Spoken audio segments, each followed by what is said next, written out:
A bem-aventurança que o Senhor oferece em Mateus capítulo 5, dos versos 13 a 12, só pode ser conhecida ao tornar-se parte do seu reino.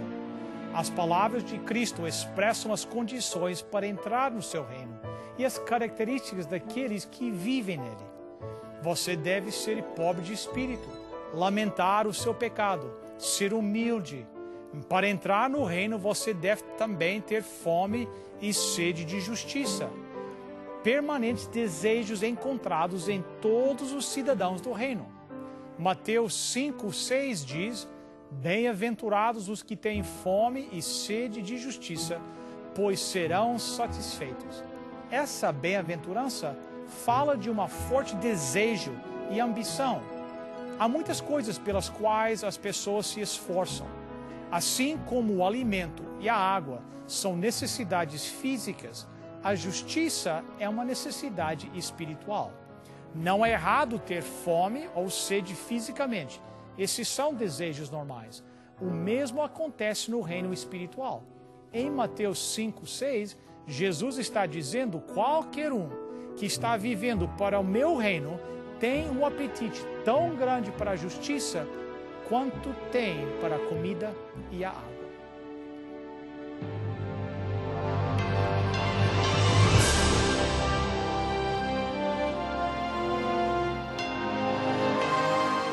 Venceu a prova do tempo. O livro de Deus, a Bíblia, ainda relevante neste mundo complexo. Está escrito Canadá, partilhando mensagens de esperança ao redor do mundo.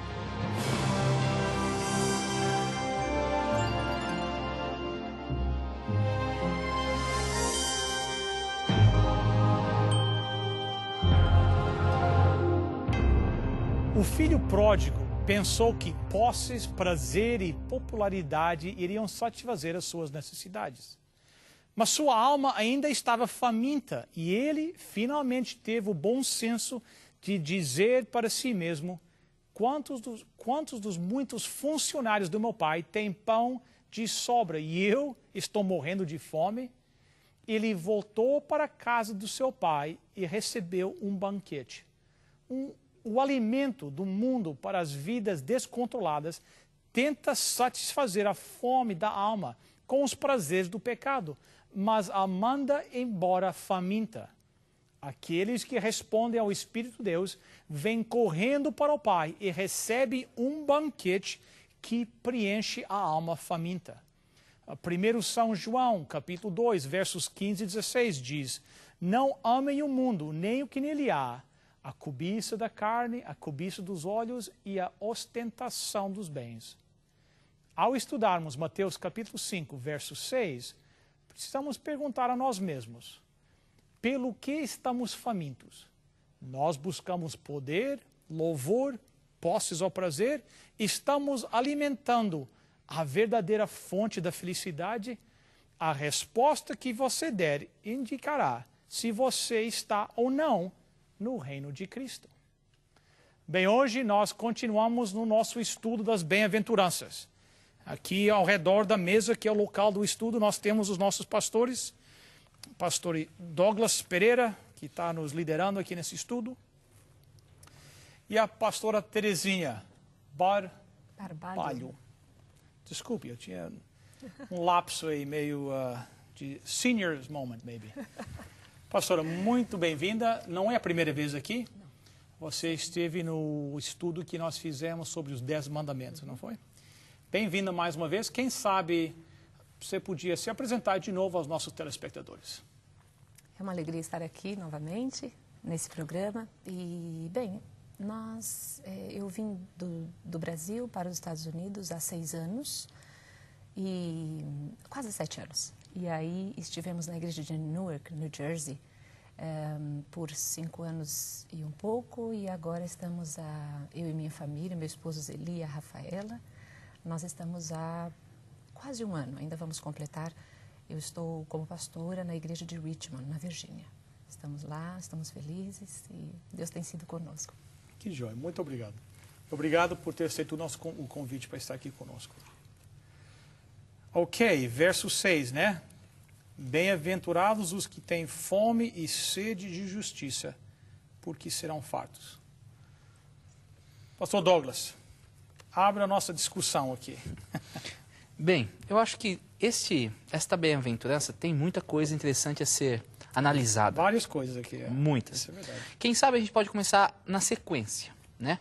Porque esta bem-aventurança finaliza as 4 bem-aventuranças que estão relacionadas com o meu relacionamento entre eu e Deus. Okay. Então a primeira bem-aventurança fala que nós precisamos ser o quê? Pobres de espírito, humildes. Isso quer dizer o seguinte, perante Deus eu não sou justo. Eu não sou ninguém e não consigo nada. Aí vem a segunda bem-aventurança, bem-aventurados que choram. Bem, se eu não sou nada, a minha situação é terrível, é triste. Eu vou sofrer pelo pecado. Aí vem a terceira, bem-aventurados mansos, ou seja, Senhor, eu sou nada. O que o Senhor quer para a minha vida? E agora eu aceito o plano de Deus. E vem o quarto, que é agora, Senhor, eu quero buscar a Tua palavra. Eu quero buscar a Tua justiça. Então é algo assim, maravilhoso a gente analisar nesse aspecto sequencial. Bem-aventurados que têm fome e sede. Quando eles escutaram essa palavra, fome e sede, eles acho que entenderam muito bem. Amaram. Né? Porque era algo que é real para eles. A gente tem que lembrar que o método de ensino de Cristo é partir do conhecido para o desconhecido. É a tal da andragogia, né? O ensino dos adultos. Eu parto de algo que eles já conhecem para algo que eles não conhecem. E Jesus fala de fome e sede. E naquele lugar em Israel, fome e sede era algo assim comum. Certo. Eu tive o privilégio de estar visitando Israel e eu me assustei. Eu me assustei porque muitas partes de Israel é muito seco. E eu fiquei imaginando como pode ter 1 milhão de pessoas convivido aqui. Por isso que a gente vê muita briga na Bíblia sobre poço, quem é o dono da água, né? Esse poço, quem cavou fui eu, não, foi, sabe por quê? Há uma falta. E é interessante que hoje, até o dia de hoje, em Israel, eles não têm gado, no sentido vaca, boi lá, eles não queriam, sabe por quê? Interessante que a Organização Unida, né, a ONU, ela fez um estudo e ela diz o seguinte, um boi, ele precisa de 35 litros de água por dia para viver. E uma vaca leiteira, 90 litros por dia. Isso quer dizer o seguinte, se eu tenho um animal desse que consome tanta água, eu vou beber o quê? Então, até hoje em Israel, eles não têm criação. Eles importam de vários lugares do mundo, até do Brasil, porque sai mais barato trazer a carne de um outro país do que ter lá, porque tem uma grande necessidade, tanto de água como de alimento. Mas Jesus agora, ele amplia. Essa necessidade não é de alimento que eu quero discutir aqui. É a necessidade de quê? De justiça. E eu acho que aqui é o cerne do nosso estudo. Precisamos ter a necessidade de justiça, como assim nós temos a necessidade de comer e beber. E não é assim a necessidade que nós temos aqui, da meio-dia, vamos comer, ou passou 1 hora, eu estou com fome. É fome, fome mesmo. Sede, intensivo, né? Sede mesmo. Aquela fome intensiva. Com certeza. Fome que se não for saciada, você morre. É isso mesmo. É bem isso mesmo. Mas fome e sede de justiça. O que é essa justiça? Bem, deixa eu começar a falar, porque a gente tem uma doutora, que é a Então, Terezinha eu tô com vontade também. de falar. A Terezinha, ela é uma advogada também, né? Formada em Direito. Na Bíblia, John Stott, ele fala que a justiça tem 3 prismas, quando a gente vê a justiça bíblica e desse texto principalmente. Ele põe o seguinte, nós não somos justos por nós mesmos. E para nós sermos salvos, nós precisamos ser justos. Então, como nós somos salvos? Através da justiça de Deus, através da graça de Deus. Então, quando a gente vê a palavra justiça, muitos teólogos dizem a justiça imputada. Quando Deus olha para nós, Ele não vê quem nós somos, mas Ele vê Cristo em nós, se nós aceitarmos o sacrifício de Jesus. Então, aqui que a Bíblia está falando, tenha fome e sede de justiça, fome e sede da graça de Deus. O segundo aspecto que John Stott coloca sobre a justiça de Deus é a justiça moral, ou seja, porque Jesus, Ele me salvou, Ele me cobre com a sua justiça, eu vou querer ser justo perante os olhos dEle, fazendo as coisas que Ele me pediu, guardando os mandamentos, sendo bondoso para com as pessoas. Então, esse é um segundo aspecto da justiça. E o terceiro, que John Stott coloca, é a justiça social, ou seja, há pessoas que estão aqui sofrendo na sociedade. Então eu preciso ter uma fome e sede para sanar este sofrimento da sociedade. Então, pelo menos, temos esses 3 prismas quando nós estudamos justiça na palavra de Deus. Sempre, é tão bonito isso, sempre a Bíblia tem conceito, estrutura e ensino infinitamente maior e mais profundo do que nós homens. Então, você falando aí, eu estava pensando aqui, e o conceito da justiça dos homens é tão, assim, pobre comparado com essa profundidade da justiça de Deus, não é?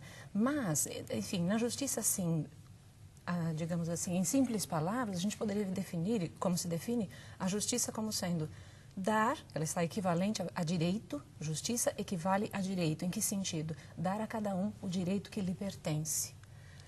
Simples, parece simples, né, o contexto. Agora, o problema é que como esse conceito ele está para ser usado e aplicado numa esfera humana, aí é que as coisas se complicam. Porque dar a cada um o que lhe pertence segundo o seu direito é na visão humana. E é aí que a justiça precisa ser diferenciada, a justiça vista com a visão do homem e vista com a visão de Deus. A justiça, eu fico pensando, e já pensei, fiz uma análise assim que me abriu um pouco a mente. Vejam que, desde o Éden, que o universo, não é o homem, o universo clama por justiça. O universo clamou quando Adão pecou, o universo, inclusive o universo mau, inclusive o inimigo e seus anjos. Então, quando Adão pecou, havia todo um universo clamando por justiça. Os filhos de Adão, primeiro filho de Adão, quando viu que o seu sacrifício, Caim, que o seu sacrifício não foi aceito, clamou por justiça, segundo a sua visão humana, e matou Abel. E aí é que eu vejo uma diferença muito bonita e preciosa e importante com a justiça do homem e a de Deus. Porque quando Deus foi imputar a justiça dele, no caso do Éden, quando o homem pecou, a justiça de Deus, ela diz, morreu, eu morro no seu lugar. E a justiça de Caim e dos homens, e da pena de morte que nós temos hoje em dia, em muitos lugares, infelizmente, matou, morre. Então vejam que diferença grande entre a justiça do homem que matou, morre, e os judeus nessa época, quando eu disse que eles devem ter amado esse fome e sede de justiça, eu acho que eles estavam querendo assim, é agora que ele vai saciar aquele olho por olho, dente por dente, que a gente tanto gosta, não é?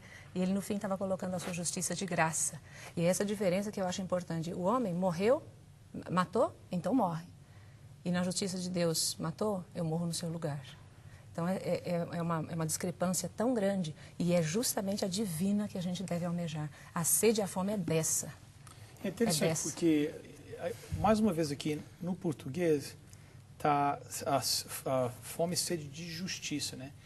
E em inglês é fome e sede de, nós usamos a palavra righteousness, que é,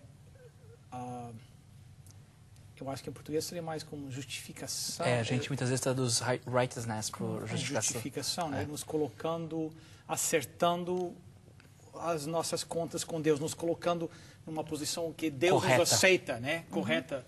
E isso apenas através daquilo que Jesus Cristo fez por nós. Então, eu só acho interessante, como inglês é minha língua materna, né? Às vezes, para mim, que não português, eu acho, às vezes, a tradução é um pouquinho mais difícil para eu entender. Então, que bom que vocês estão aqui ajudando até eu entender um pouquinho melhor. Então, felizes são aqueles que têm fome e sede de justiça, de se colocar de maneira correta perante Deus. E qual é o resultado disso? Tudo bem, ok, felizes são, mas o que é que você ganha com isso? Uau, essa é uma pergunta importante. Nós ganhamos muitas coisas, se a gente for analisar nos 3 aspectos da justiça, na sua amplitude, o que eu ganho quando eu coloco ou aceito a graça de Jesus na minha vida e aceito a justiça imputada dele na minha vida? Eu ganho o quê? A salvação. Eu ganho o quê? A paz interior. Eu ganho o quê? A certeza de que os meus pecados, eles podem ser perdoados. Então, quando a gente analisa, e é bonito analisar separadamente até, tipo, o que eu ganho quando eu permito que os méritos de Cristo Jesus possam estar na minha vida, e não os meus próprios méritos. Você ganha tudo e não perde nada, no sentido espiritual. Então, eu acho que nós ganhamos a salvação nesse aspecto. Agora, temos um segundo área, e quem sabe a pastora Terezinha possa nos ajudar, é na questão da justiça. O segundo aspecto da justiça é andar de forma reta perante Deus, guardar os seus mandamentos, obedecer a sua voz, tentar estudar qual é a vontade de Deus para a nossa vida. Quais são os benefícios para isso? Sabe que o cerne da questão para a gente ser beneficiado com isso, porque quais são os benefícios? Eles vão vir porque nós nos apossamos, nós nos aproximamos, nós estamos nos apropriando da justiça de Cristo. E o benefício de se apropriar da justiça de Cristo é ser igual a Cristo. É viver de tal forma que Ele viva em nós. Não sou mais eu quem vivo e Ele vive em nós.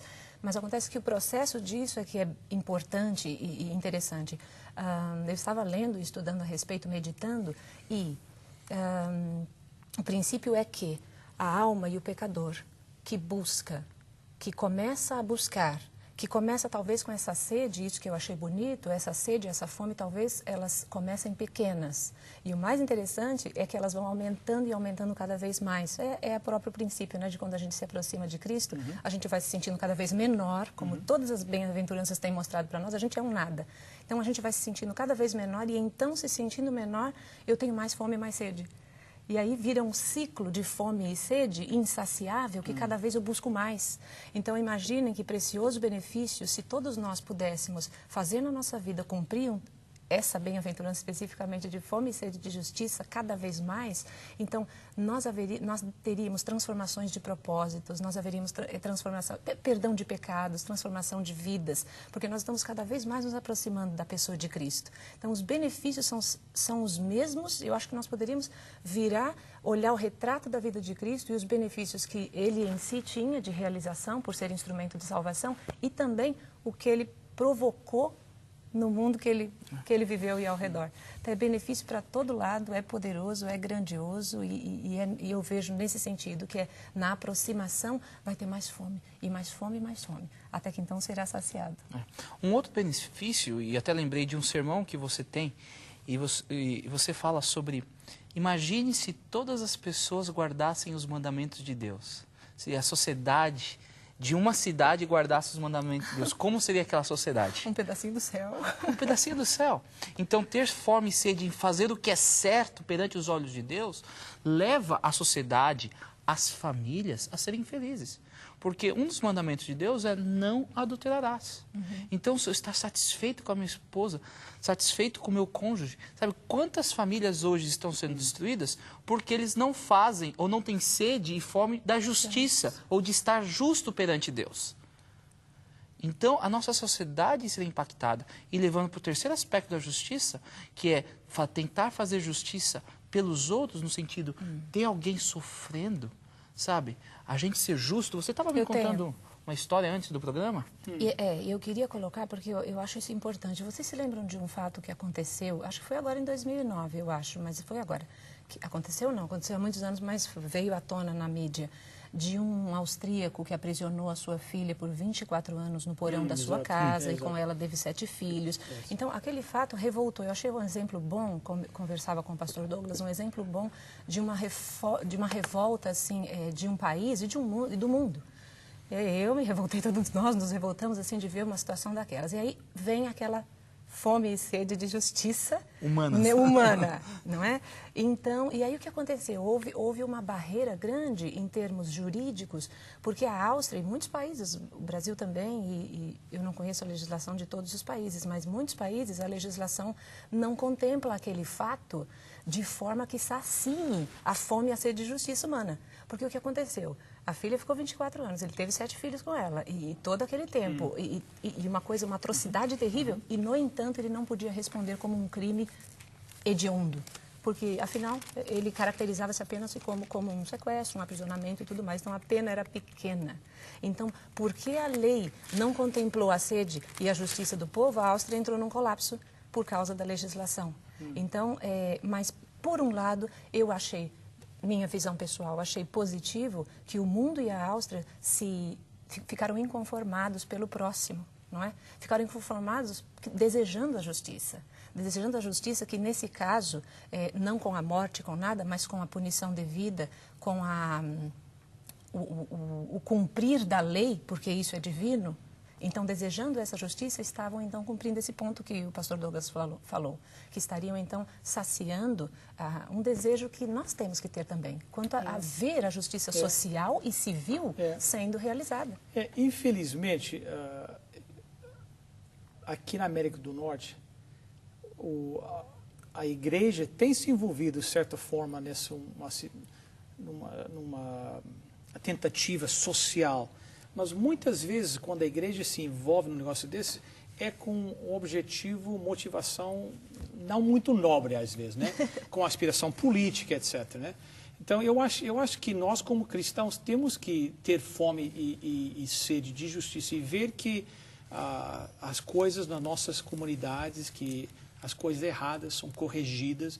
E nós temos um papel, eu acho, para desempenhar nas nossas comunidades, pelo menos levantando esses concerns, essas preocupações, né? Não por motivação nenhuma, além de que nós somos seguidores de Jesus Cristo e temos essas atitudes de coração. Exato. Né? E nós precisamos lembrar que o nosso Deus, ele é descrito como sendo um Deus justo. E ele vai praticar a justiça de uma forma correta, na qual nenhum de nós temos condições de fazer, por nossa condição pecaminosa.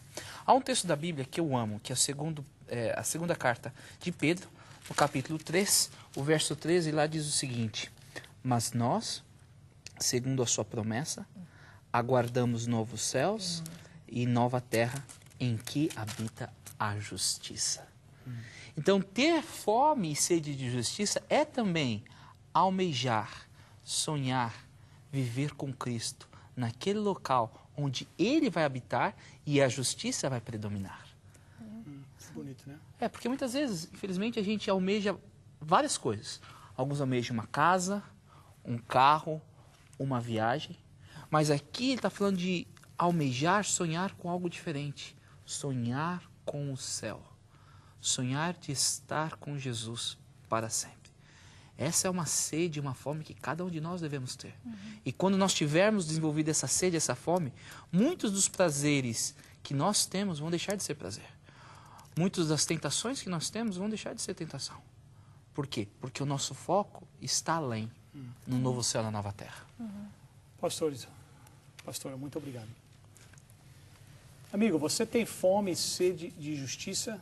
Isaías disse: a minha alma suspira por ti durante a noite, e logo cedo o meu espírito por ti anseia. Davi disse: ó Deus, tu és o meu Deus, cedo eu te busco intensamente. As virgens prudentes em Mateus 25 tinham azeite em suas lâmpadas antes que o noivo chegasse. Elas estavam preparadas porque tinham sede. Quão grave é a necessidade do homem por justiça? A necessidade do homem pela justiça de Cristo não é para despertá-lo de um sono ligeiro, é para levantá-lo dos mortos.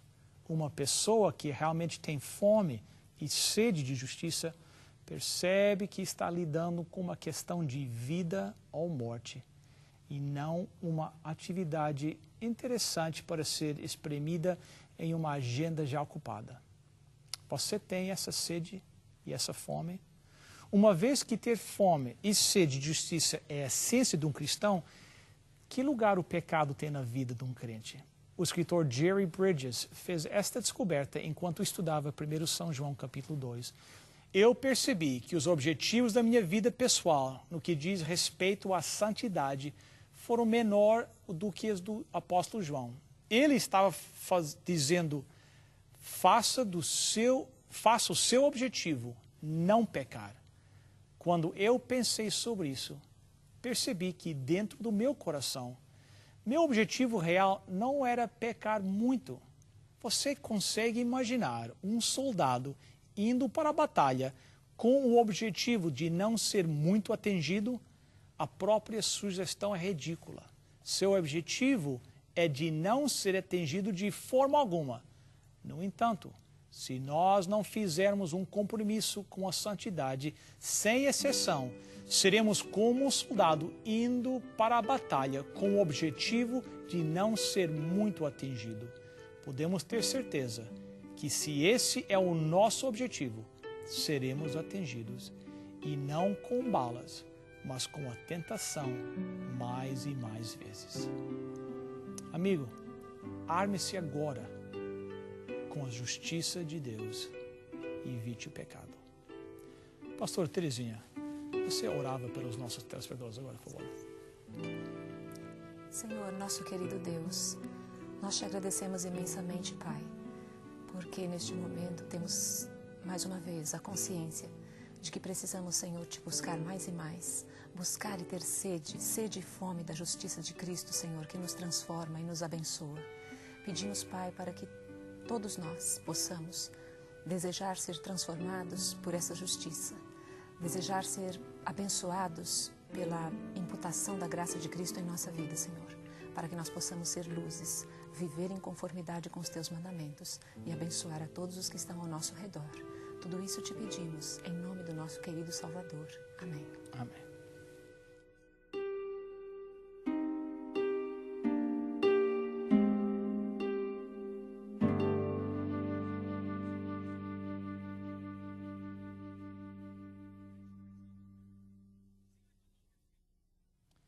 Amigos, se você está gostando dos nossos estudos sobre as bem-aventuranças e gostaria de receber uma cópia deste programa em DVD, ligue para nós agora e nós enviaremos. É uma oferta do Está Escrito. Aqui vem as informações necessárias. Para você solicitar gratuitamente a sua oferta, basta ir ao nosso website www.estaescrito.ca e acessar o programa de hoje. Lá você preencherá um formulário com seus dados e assim poderemos enviar a oferta para você. Lembre-se, www.estaescrito.ca. Se você preferir, poderá também escrever para Está Escrito, Box 2010, Oshawa, Ontário, L1H7V4. Agradecemos as suas cartas e e-mails, os pedidos de oração que nos enviam e também o seu apoio financeiro. Bem, pastores, chegamos ao final de mais um programa. Muito obrigado pela sua participação. Nosso telespectador, obrigado por você estar aqui conosco. Visite o website, não se esqueça, estaescrito.ca. Lá você pode mandar um pedido de oração, mandar comentários do programa, até pode mandar uma doação se for movido pelo Espírito Santo para fazer isso. E esse dinheiro vai ajudar a manter esse programa no ar. Até a próxima semana, se Deus quiser. Nós vamos estar aqui, se Deus quiser. Espero que você esteja também. Está escrito: nem só de pão viverá o homem, mas de toda a palavra que procede da boca de Deus.